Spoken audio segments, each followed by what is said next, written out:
जैसे हम अभी मनुष्य लोग, ये पशु लोग, आपने सुना होगा किसी प्रेत बारे, भूत बारे, ऐसा लोग भी है, हम अभी नहीं जानते हैं, लेकिन भगवान ने बताया है, अनुभूति में हमारा नहीं उतर रहा है, लेकिन भगवान और वहाँ को धर्मों प्रति श्रद्धा है, तो भगवान ने बताया है, भगवान को वचन है, तो प्रेत लोग होगा है, वेदन भेदन करेगा तो वो अकुशल कर्म से कारण क्या भोगना होगा, वो दुर्घटना का।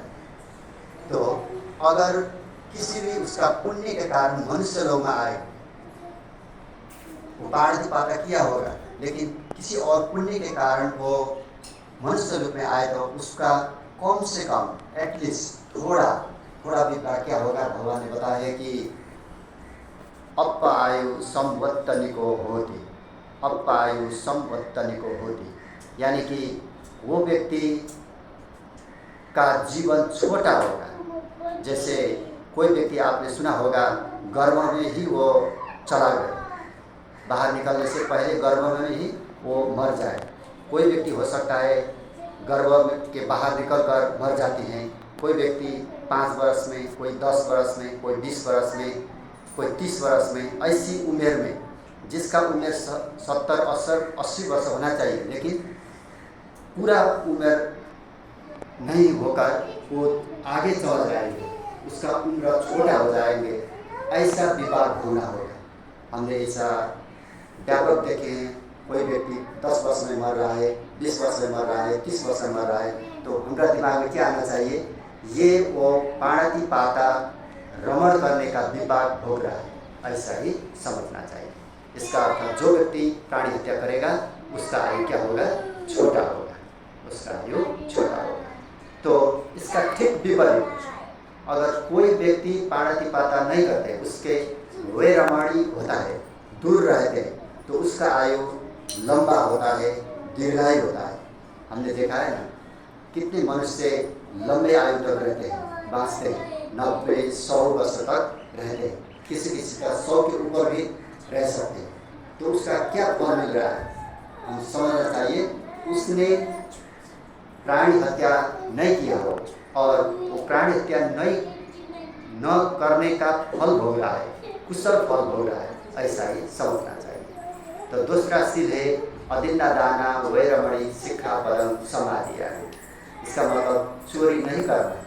अगर चोरी किया तो क्या होगा, चोरी किया तो वही बात, 4 अपाय में उसका दुष्परिणाम भोगना होगा। अगर किसी उसका पुण्य कर्म से कारण मनुष्य लोग में जन्म हुए तो वो भूखा नंगा हो जाएगा, उसका संपत्ति नष्ट हो जाएगा। ऐसा भी बताया कि उसके हाथ में एक सुखा भी नहीं टिक पाएगा, ऐसा उसका अवस्था होगा। ये क्या कारण होगा, उसने चोरी कर्म किया है।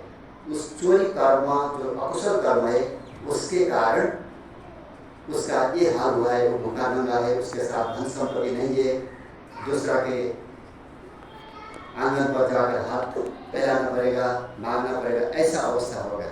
तो हम समझना चाहिए, जो कोई व्यक्ति दुखी है, खाने के लिए, लाने के लिए, घर बार संपत्ति ऐसा नहीं है, वो किस कर्म के कारण हो रहा है, तो चोरी कर्म के कारण ऐसा भोगना पड़ रहा है, ऐसा ही समझना चाहिए।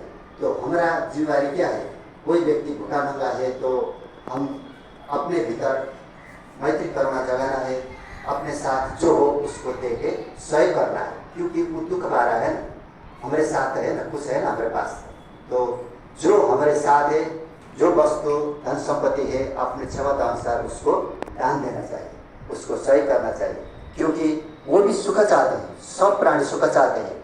सब व्यक्ति ने अकुशल कर्म किया है, सब व्यक्ति ने कुशल कर्म भी किया है।